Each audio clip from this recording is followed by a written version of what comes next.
अखंड ज्योति सितंबर 2022। शीर्षक है जीवन का सौंदर्य है वाणी। वाणी जीवन का स्वर, सौंदर्य व संगीत है। यदि इसमें हमारे व्यक्तित्व की मधुरता और उसकी साधना का सम्मिश्रण हो जाए तो जीवन अपने आप ही सुगंधित व सुरभित होने लगता है। वाणी की देवी माता सरस्वती है। ऐसा कहते हैं कि पहले इस सृष्टि में सर्वत्र मौन छाया हुआ था, फिर माता सरस्वती की कृपा से सृष्टि में स्वर का संचार हुआ, जिससे विभिन्न तरह का मधुर संगीत इस सृष्टि में गूंजने लगा। इस स्वर के संचार से ही सृष्टि के जीवों में वाक क्षमता विकसित हुई और वे अपनी मनोअभिव्यक्ति, भावाभिव्यक्ति अपने अपने स्वरों के माध्यम से करने लगे। वाणी वह है जो किसी के भी मुख से स्वर रूप में बाहर निकलती है और उसके मन के भाव को उसके मन व बुद्धि के अनुसार अभिव्यक्त करती है। मनुष्य की वाणी अन्य जीवों की वाणी की तुलना में विशिष्ट होती है, क्योंकि उसमें अभिव्यक्ति, मनोअभिव्यक्ति और भाव अभिव्यक्ति, वैचारिक अभिव्यक्ति, काल्पनिक अभिव्यक्ति, अनुभवों की अभिव्यक्ति आदि के विभिन्न आयाम जैसे बोल करके, गा करके, कविता करके, अभिनय करके आदि होते हैं।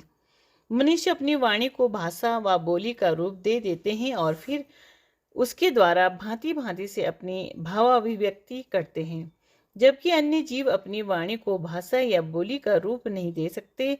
और यही कारण है कि उनकी एक ही तरह की बोली या भाषा होती है। जैसे कुत्तों की बोलने की भाषा भौंकने के रूप में होती है, घोड़े की बोलने की अभिव्यक्ति हिनहिनाने के रूप में होती है, बिल्ली म्याऊं म्याऊं करके ही बोलती है, गाय और भैंसों का स्वर अम्मा के रूप में होता है, हाथी के बोलने का स्वर चिंगाड़ने के रूप में होता है, पक्षियों का बोलने का स्वर चहचहाने के रूप में होता है, कबूतर गुटरगुर करके बोलते हैं, कौवा काव काव करके बोलता है, तोते सीटी बजाते हुए बोलते हैं, कोयल कुहू कुहू करके बोलती है।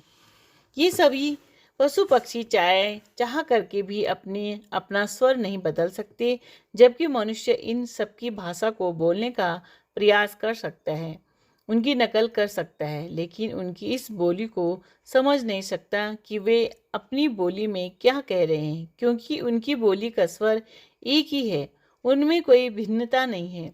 हर बार वो एक ही स्वर को बार बार बोलते हैं, लेकिन वे इसी एक स्वर से अपने जैसे लोगों से बातें करते हैं, जिसे उनकी जाति के लोग उनको समझ जाते हैं। मनुष्य का छोटा बच्चा भी जब बोलना नहीं जानता, स्वरों को नहीं पहचानता, तो वह भी केवल एक ही तरह की आवाज़ निकालता है। उसी आवाज़ में वह हंसता है, रोता है, चीखता है, चिल्लाता है, गुस्सा होता है और अपनी विभिन्न तरह की भावनाओं को वह अभिव्यक्त करता है। उसके एक ही तरह के स्वर को भले ही कोई अन्य न समझ पाए, लेकिन उसकी माँ उसके इशारे को भली प्रकार समझ जाती है कि कब उसे भूख लगी है, कब उसे आराम मिल रहा है, कब वह खुश है और कब वह दर्द, कष्ट व पीड़ा में है। यदि ध्यान से देखा जाए तो मनुष्य के, शिशु व अन्य स्वरधारी पशु पक्षियों का एक ही वही स्वर भिन्न भिन्न स्थितियों में अलग अलग ढंग से निकलता है। जब वे परेशानी व कष्ट में होते हैं तो उनका वही स्वर तेज हो जाता है, अपना दर्द प्रकट करता है।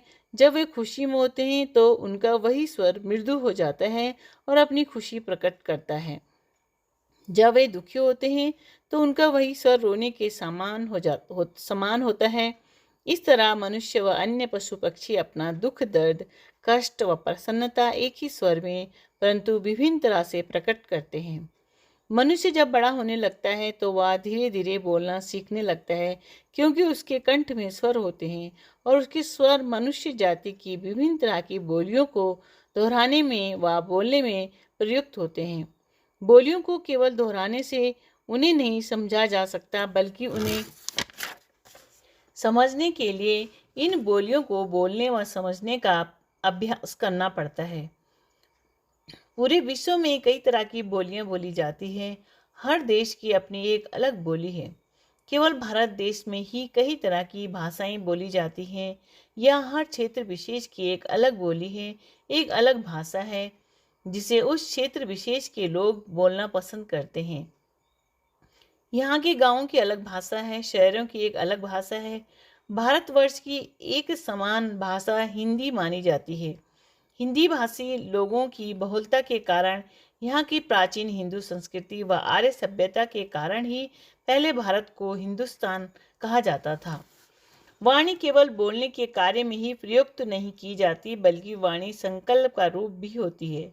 जब किसी की वाणी सिद्ध हो जाती है तो वह व्यक्ति जो भी कहता है वह सृष्टि में घटित हो जाता है।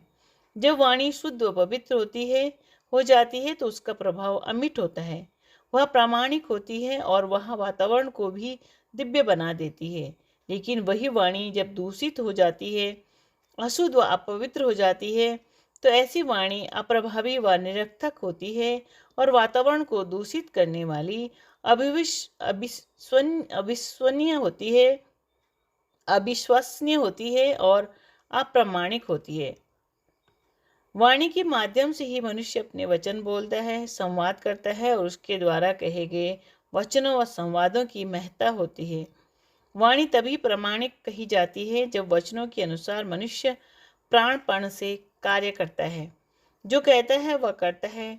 वही वाणी तब अप्रामाणिक कही जाती है जब मनुष्य अपने वचनों के अनुसार कार्य नहीं करता, यानी जो कहता है उसके विपरीत कार्य करता है।